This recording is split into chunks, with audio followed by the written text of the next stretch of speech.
তো ডায়লগ আমি ভুলে যেতাম।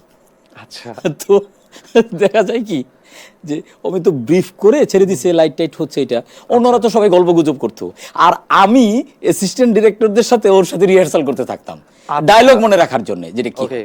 আমি আরেকটা প্রোডাকশনের কথা বলি, এটা হলো বিদেশ নাম ছিল, এটা সন্দীপে আমরা শুটিং করছি। এটা একটা ডিজাস্টার ছিল, বিকাল থেকে শুট শুরু করছি, এরপরে রাত 1টা পর্যন্ত ঠেকছে। ও মাই গুডনেস, ঠিক আছে, এতবার আমি এনজি দিছি, Retake, এতবার এতবার রিটেক হয়েছে। দিনের শুটিং রাতে চলে গেছে, রাতও অনেক অনেক হয়ে গেছিল, এবং প্রোডাকশন হাউস তো আপনার উপরে খেপা থাকার কথা। পুরা টিমই তো খেপা। এবং আমি পরের দিন একটা পোস্ট দিছি, একটা ছবি দিয়ে, এইটার মধ্যে এক একজন এক একটা 435 টেক, 440 টেক, এরকম এরকম টেক বলতেছে, মানে বুঝুনি তো ব্যাপারটা, মানে কি পরিমাণই করছি।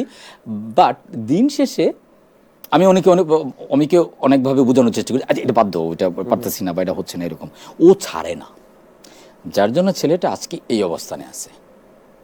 এবং কিছু কিছু জায়গায় এই যে ছেড়ে না দেওয়াটা, ডিরেক্টর হিসেবে এইটাই কাজ, যে আপনাকে নো বলা শিখতে হবে।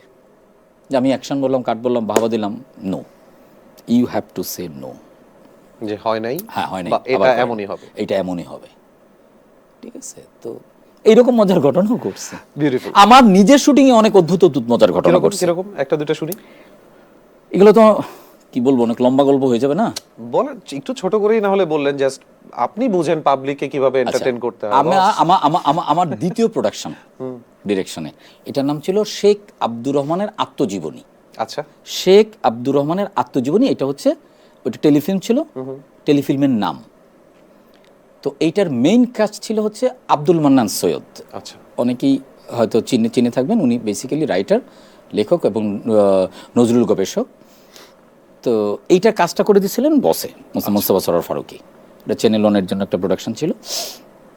তো মাননীয়কে যখনকে প্রপোজ করলাম এরকম এরকম ক্যারেক্টার, উনি রাজি হয়ে গেলাম। খুব ভালো স্ক্রিপ্ট, ভালো গল্প, আমরা শ্যুটও করছিলাম খুব মজা করে।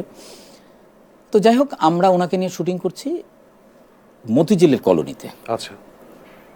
জিবি কলোনি বা এজিবি কলোনি, এরকম একটা কলোনি মতিঝিল টিএনটি কলোনি বলে, বা কোনো একটা কলোনিতে শুটিং করছি ওইখানে। তখন কিন্তু মানুষের শুটিংয়ের জন্য আমরা রিয়েল হাউস টাউস পাইতাম, এখন তো শুটিংয়ের জন্য শুটিংয়ের নাম শুনলেই ভয় পায়, তখন মানুষে এই সহযোগিতাটা করতো। তো আমরা কলোনিতে শ্যুট করছি, 6 দিন শ্যুট ছিল। 5 নাম্বার দিন রাতের বেলার ঘটনা, ওকে, আমরা কলোনি থেকে শ্যুট করে ওই লোকেশন র্যাপ আপ, পরের দিন আমরা দিনে শ্যুট করব, কিছু প্যাচওয়ার্ক আছে মান্নান ভাইকে নিয়ে, এটা রেল লাইন, এরকম রাস্তাঘাট এরকম। জি।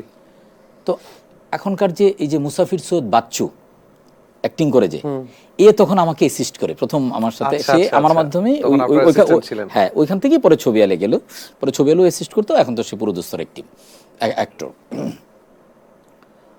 তো ও বাচ্চু পড়াশোনা